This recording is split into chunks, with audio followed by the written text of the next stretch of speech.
Hello, আসসালামু আলাইকুম। আজকে তোমাদের দুইয়ের পরিপূরক সম্পর্কে জানাবো। দুইয়ের পরিপূরক এর A to Z তোমরা এই ভিডিওটা দেখতে পারলে বুঝতে পারবে। তো দুইয়ের পরিপূরকে যারা কাছে আছো তারা প্রথম থেকে খুব ভালোভাবে খেয়াল করবে। দুইয়ের পরিপূরক করার জন্য প্রথমে তিনটা কাজ করতে হয়। তিনটা কাজের ভিতরে ফার্স্ট কাজ হচ্ছে যে প্রকৃত মান গঠন করতে হবে, সেকেন্ড কাজ হচ্ছে একের পরিপূরক করতে হবে, দেন হচ্ছে যে দুইয়ের পরিপূরক করতে হবে। এখন হচ্ছে প্রকৃত মান কি। ধরো তুমি কোনো একটা নাম্বার নিয়ে কাজ করছো, ধরো নাম্বারটা হচ্ছে কত 10, রাইট? 10 হচ্ছে 10 ভিত্তিতে। তো এটা প্রকৃত মান অ্যাট ফার্স্ট গঠন করতে হবে। প্রকৃত মান কত? প্রকৃত মান হচ্ছে বাইনারিতে নিতে হবে 1010, এটা হচ্ছে প্রকৃত মান। এটা হচ্ছে প্রকৃত মান গঠন। তারপর একের পরিপূরক করতে হয়। ধরো হচ্ছে যে এই একের পরিপূরক জিনিসটা কি? একের পরিপূরক জিনিসটা খুবই ইজি, সিম্পল। সেটা হচ্ছে যে যেটা বাইনারি ভ্যালু আছে জাস্ট ওইটাকে।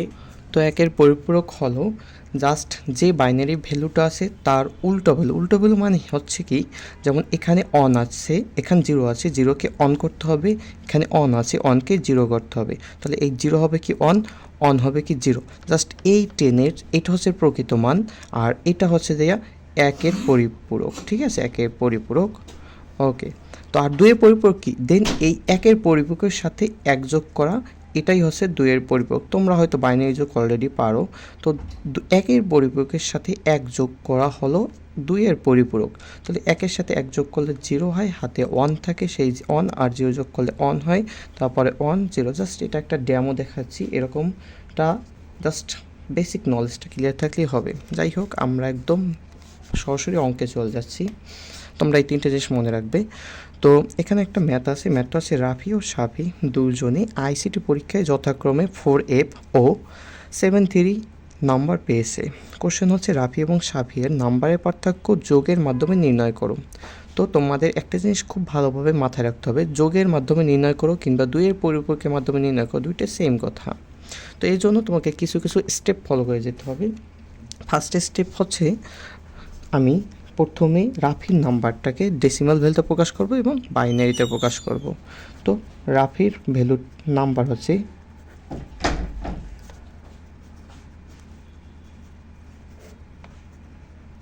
রাফির প্রাপ্ত নাম্বার দেওয়া আছে 4F। 4F দেওয়া আছে কোন ভ্যালুতে? হেক্সা ভ্যালুতে। তো 4F এটাকে অ্যাট ফার্স্ট আমাকে কনভার্ট করে নিতে হবে দশমিকে। আমি জানি এটার দশমিক ভ্যালু আছে যে 79। তোমাদের কিন্তু এটা অবশ্যই ক্যালকুলেটর ইউজ করে বের করে নিতে হবে। তো এটা হচ্ছে যে 10 ভিত্তিতে। তার পরবর্তীতে এটার একটা বাইনারি ভ্যালু আছে, সেটা হচ্ছে যে 100, তারপর 4টা 1। ওকে, তোমাদের যদি ক্যালকুলেটর দিয়ে এসব বের করতে অসুবিধা হয় তোমরা অবশ্যই কমেন্ট করতে পারো, তাহলে আমি ক্যালকুলেটর নিয়ে একটা ভিডিও করে তোমাদের দিব অবশ্যই।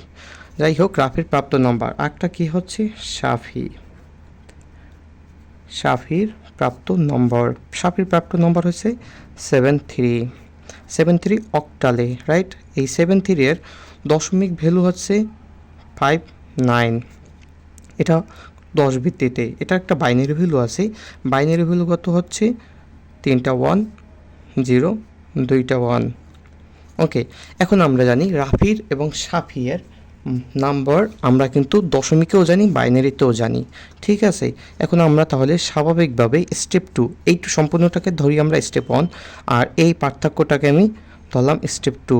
স্টেপ 2 পার্থক্য নির্ণয় কীরকম করতে হয়? বড়টা থেকে ছোটোটা। তো 79 মাইনাস 59। তো আমাদের বলছে যোগের মাধ্যমে পার্থক্য নির্ণয় করতে। তো 79 আমরা লিখতে পারি, ওকে, 79 প্লাস মাইনাস 59। তোমরা যারা একটু ম্যাথমেটিক্স ভালোভাবে জানো তারাই খুব স্বাভাবিকভাবে বুঝতে পারবে, এখানে প্লাস মাইনাসে গুণ করলে মাইনাস হবে। তো আমি এটাকে এভাবে লিখলাম।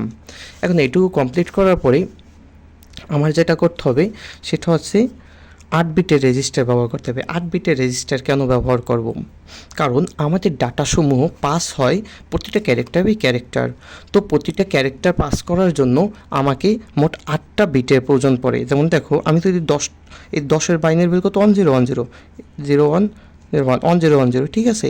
তাহলে এই যে 4টা ক্যারেক্টার ফাঁকা থাকলে ওই 4টা ক্যারেক্টারকে পিছনে তুমি শূন্য দিয়া মোট 8টা বিট বানাতে হবে। এটা হচ্ছে যে নিয়ম। এখন কথা হচ্ছে অনেক সময় তোমরা দেখতে পাবে যে 8 বিটের রেজিস্টারে হচ্ছে না, বিট হয়ে যাচ্ছে কয়টা? 9টা। তখন সেক্ষেত্রে 8 বিটের থেকে বড় রেজিস্টার হচ্ছে 16 বিট।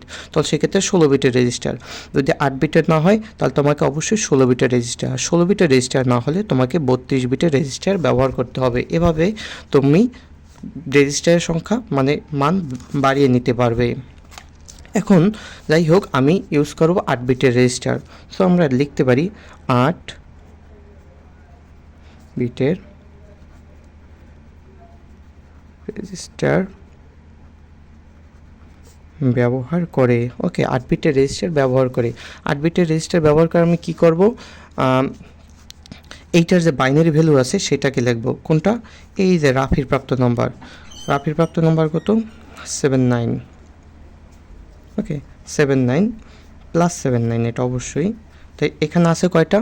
তুমি যদি কাউন্ট করো 1 2 3 4 5 6 7, 7 মানে একটা জিরো অ্যাড করতে হবে বামে, বাকিগুলো আমার অলরেডি আছে। ওকে, তার পরবর্তীতে আবার ইউজ করতে হবে সাফির নাম্বারের জন্য 8 বিটের রেজিস্টার ব্যবহার করে প্লাস 59। প্লাস 59-এর জন্য দেখো 1 1 0 3টা 1। দেখো এখানে কয়টা আছে? 1 2 3 4 5 6, 6টা আছে। সো তোমাকে পিছনে 2টা শূন্য ব্যবহার করতে হবে। এভাবে 8 বিটের রেজিস্টার ব্যবহার করে একটা ভ্যালু নির্ণয় করতে পারবে। এখন দেখো আসল দুইয়ের পরিপূরক জিনিসটা কি, এটা একটু ক্লিয়ার হতে হবে। আমরা সব সময় যেটা ইউজ করতাম, ধরো ইসের পাসের বাইনারি ভ্যালু কত? 101। এটা হচ্ছে কি প্লাস পাসের ভ্যালু, বাট -5-এর ভ্যালুকে আমরা এখন পর্যন্ত নির্ণয় করতে পারি নাই। আসলে এই যে দুইয়ের পরিপূরকের মাধ্যমে যে মানটা নির্ণয় করি এটা হচ্ছে -5-এর ভ্যালু।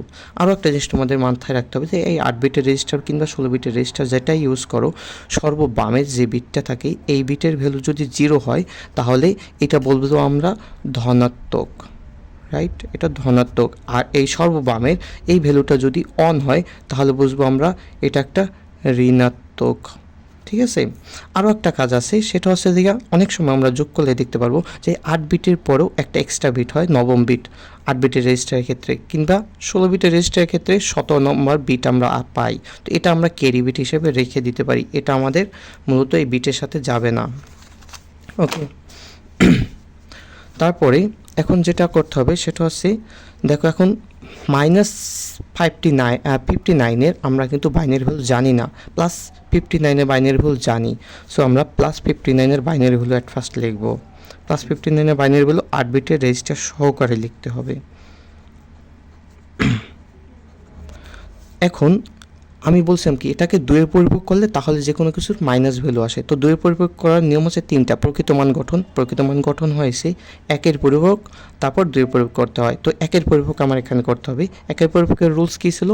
যেটা মান থাকে জাস্ট তার উল্টোটা, মানে 0 থাকলে 1, 1 থাকলে 0, মানে একটা নট গেটের মতো কাজ করবে। ঠিক আছে, তো এখানে 2টা 0 1, 3টা 0 2টা 1, এটাকে বলি আমরা 1-এর পরিপূরক।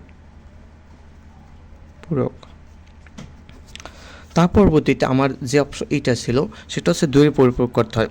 2-এর পরিপূরকের রুলস হচ্ছে এই 1-এর পরিপূরকের সাথে, এই 1-এর পরিপূরক যেটা আছে এইটার সাথে 1 যোগ করতে হবে, রাইট? শুধু এইটার সাথে 1 যোগ করতে হবে, নট এটার সাথে। ঠিক আছে, 1-এর পরিপূরকের সাথে 1, তো 0 1 যোগ করলে 1 হয়, তারপরে বাকিগুলো সেম অ্যাজ। ওকে, এখন তুমি খুব ভালোভাবে খেয়াল যদি করো তাহলে দেখো সর্ববামের যে বিটটা আছে 8 নম্বর বিট, 1 2 3 4 5 6 7 8, 8 নম্বর বিট কিন্তু অন আসছে। তো আমি কি বলছিলাম যে সর্ববামের যে 8 নম্বর বিটটা যদি অন থাকে তাহলে বুঝতে হবে এটা ঋণাত্মক ভ্যালু। তো এটা হচ্ছে -50-এর ভ্যালু।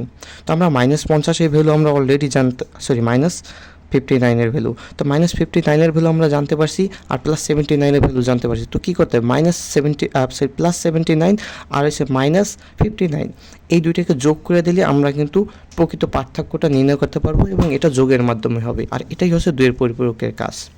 ওকে, সো এখন আমি এইটা করব +79, এটার ভ্যালু কত? 0 1, এখান থেকে আমি দেখে লিখছি কিন্তু 0 0 4টা 1। আমি একটু ফাঁকা করছি কারণ এখানে আমার যোগ করতে হবে, এখন যোগ করলে তাহলে তোমরা প্রকৃত মানটা পাবে। আচ্ছা, কত? -59, 2টা 1 3টা 0 1 0 1। এখন যেটা করতে হবে দুইটাকে যোগ করতে হবে। তো স্বাভাবিকভাবে তুমি দুইটা যোগ করো, অ্যান্সার হবে +20। আমি কিন্তু এই ভিডিও শেষে দেখাবো তোমার ম্যাথটা সঠিক হয়েছে কি না, এটাও কিন্তু তোমরা বুঝতে পারবে এই ভিডিওটা দেখলে। ঠিক আছে, তো এই দুটো আমি যদি যোগ করি, কত 1 যোগ করলে 0, 1 0 যোগ করলে কত হয় 1 0 1, আর হাতে 1 ছিল, তাহলে হলে কত 1 1 0 হাতে 1। ঠিক আছে, 3টা 1 1 0 1 0 0 0 1। এই দেখো এইটা কিন্তু নবম বিট, 1 2 3 4 5 6 7 8 9, দেখছো নবম বিট। এটাকে আমরা CRRY ক্যারি বিট বলবো। সো আমরা এখন লিখতে পারি যে রাফি সাফির নম্বরের পার্থক্য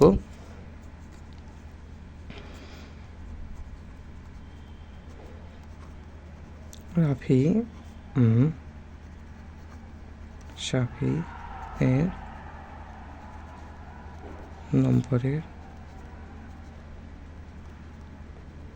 পার্থক্য